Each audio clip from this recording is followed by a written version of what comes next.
ನಮಸ್ಕಾರ ವೀಕ್ಷಕರೇ, ಆನ್ಲೈನ್ ಟಿವಿಗೆ ಸ್ವಾಗತ. ನಾನು ನಿಮ್ಮ ಎನ್ಕೆ. ಹುಲಿಗಳ ಸಾವು ತಪ್ಪಿತಸ್ಥರಿಗೆ ಗಲ್ಲು ಶಿಕ್ಷೆ ವಿಧಿಸಲು ತೇಜಸ್ವಿ ಆಗ್ರಹ.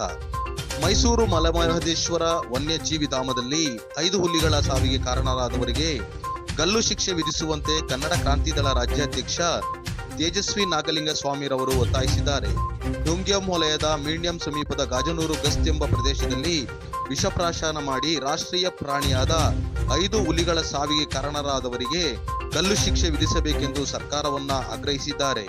ಅರಣ್ಯ ಇಲಾಖೆ ಸಚಿವರಾದ ಈಶ್ವರ್ ಖಂಡ್ರೆರವರು ಈ ಪ್ರಕರಣವನ್ನು ಗಂಭೀರವಾಗಿ ಪರಿಗಣಿಸಿ ತನಿಖೆಗೆ ಆದೇಶಿಸಿದ್ದಾರೆ. ಪರಿಣಾಮ 3 ಬಂಧಿಸಿರುವುದು ಒಳ್ಳೆಯ ಬೆಳವಣಿಗೆ ಎಂದು ತೇಜಸ್ವಿ ಹೇಳಿದ್ದಾರೆ.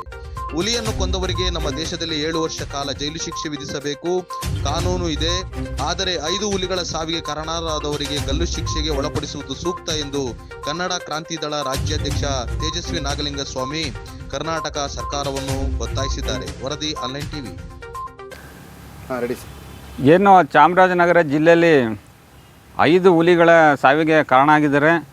ಅದನ್ನು ನಾವು ಕನ್ನಡ ಕ್ರಾಂತಿದಳ ಸಂಘಟನೆಯಿಂದ ತೀವ್ರವಾಗಿ ಖಂಡಿಸ್ತೀವಿ. ಏನು 5 ಹುಲಿ ಅಂತ ನೆನ್ನೆ ಮೊನ್ನೆ ಹೇಳ್ತಾಯಿದ್ರು ಸತ್ತಿದೆ ಅಂತ, ಆದರೆ ಇವತ್ತೊಂದು ಪತ್ರಿಕೆಯಲ್ಲಿ ಬಂದಿದೆ ಇನ್ನೊಂದು ಹುಲಿ ಸತ್ತಿದೆ ಅಂತ. ಒಟ್ಟಾರೆ 6 ಹುಲಿಗಳ ಸಾವಿಗೆ ಕಾರಣಕರ್ತರಾಗಿದ್ದಾರೆ. ಅವ್ರನ್ನ ಈಗಾಗಲೇ ಸರ್ಕಾರ ಅವ್ರನ್ನ ಒಂದು 3-4 ಜನ ಅರೆಸ್ಟ್ ಮಾಡಿದ್ದಾರೆ.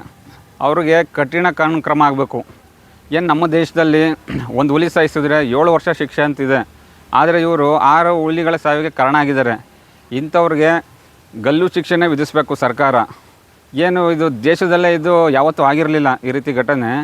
ಇದು ನಮಗೆ ತಲೆ ತೆಗೆಸ್ತಕ್ಕಂಥ ಘಟನೆ. ಅದು ನಮ್ಮ ಕರ್ನಾಟಕ ರಾಜ್ಯದಲ್ಲಿ ನಮ್ಮ ಚಾಮರಾಜನಗರ ಜಿಲ್ಲೆಯಲ್ಲಿ ಈ ರೀತಿ ಮಾಡಿದ್ದಾರೆ ಅಂದರೆ ಇದೊಂಥರ ಅಮಾನವೀಯ ಕೃತ್ಯ. ಅವ್ರಿಗೇನು ಮನುಷ್ಯತ್ವ ಇಲ್ಲ ಅನಿಸುತ್ತೆ. ಈಗ ಒಂದು ಹಸು ಸತ್ತಿದ್ರೆ ಸರ್ಕಾರದಿಂದ ಪರಿಹಾರ ಕೊಡ್ತಿದ್ದರು, ಹುಲಿ ಸಾಯಿಸಿದರೆ. ಇವ್ರನ್ನ ಕಾಡೊಳಗೆ ದನ ಕಳಿಸಿ ಅಂತ ಹೇಳಿದವ್ರು ಯಾರು? ಇವ್ರ ಮನೆ ಹತ್ರ ಮೈಸ್ಕೊಬೇಕಿತ್ತು. ಇವ್ರು ಮಾಡಿರೋ ತಪ್ಪು ಕೆಲಸಕ್ಕೆ ಪಾಪ ಮೂಕ ಪ್ರಾಣಿಗಳಿಗೆ ಇವತ್ತು ವಿಷಾಕ್ಕೆ ಸಾಯಿಸಿದ್ದಾರೆ. ಸರ್ಕಾರ ಅವ್ರನ್ನ ಯಾವುದೇ ಕಾರಣಕ್ಕೂ ಬಿಡಬಾರ್ದು, ಕಠಿಣ ಕಾನೂನು ಕ್ರಮ ತಗೋಬೇಕು. ಅವ್ರನ್ನೆಲ್ಲ ಗಲ್ಲು ಶಿಕ್ಷೆಗೆ ಒಳಪಡಿಸ್ಬೇಕು. ಅರಣ್ಯ ಇಲಾಖೆಗೆ ಮತ್ತು ಪೊಲೀಸ್ ಇಲಾಖೆ ಆಗಿರ್ಬೋದು, ಸರ್ಕಾರಕ್ಕೆ ನೋಡಿ, ಇದು ಯಾವ ಘಟನೆಗಳು ಇದುವರೆಗೂ ಎಲ್ಲ ನಡೆದಿರಲಿಲ್ಲ ನಮ್ಮ ರಾಜ್ಯದಲ್ಲಿ. ವಿಶೇಷವಾಗಿ ಇಂಥ ಅರಣ್ಯ ಇಲಾಖೆ ಬೇಜವಾಬ್ದಾರಿತನದಿಂದ ಎಲ್ಲೂ ಆಗಿರಲಿಲ್ಲ.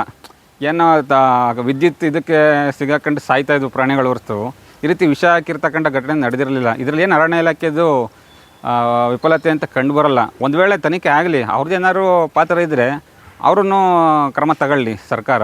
ವಿಶೇಷವಾಗಿ ಇವ್ರು ವಿಷ ಹಾಕಿರೋನಂತೂ ಯಾವುದೇ ಕಾರಣಕ್ಕೂ ಬಿಡಬಾರ್ದು, ಅವ್ರನ್ನ ಗಲ್ಲು ಶಿಕ್ಷೆಗೆ ಒಳಪಡಿಸಬೇಕು. ತೇಜಸ್ವಿ ನಾಗಲಿಂಗ ಸ್ವಾಮಿ, ಕನ್ನಡ ಕ್ರಾಂತಿದಳ ಸಂಘಟನೆ ರಾಜ್ಯಾಧ್ಯಕ್ಷ.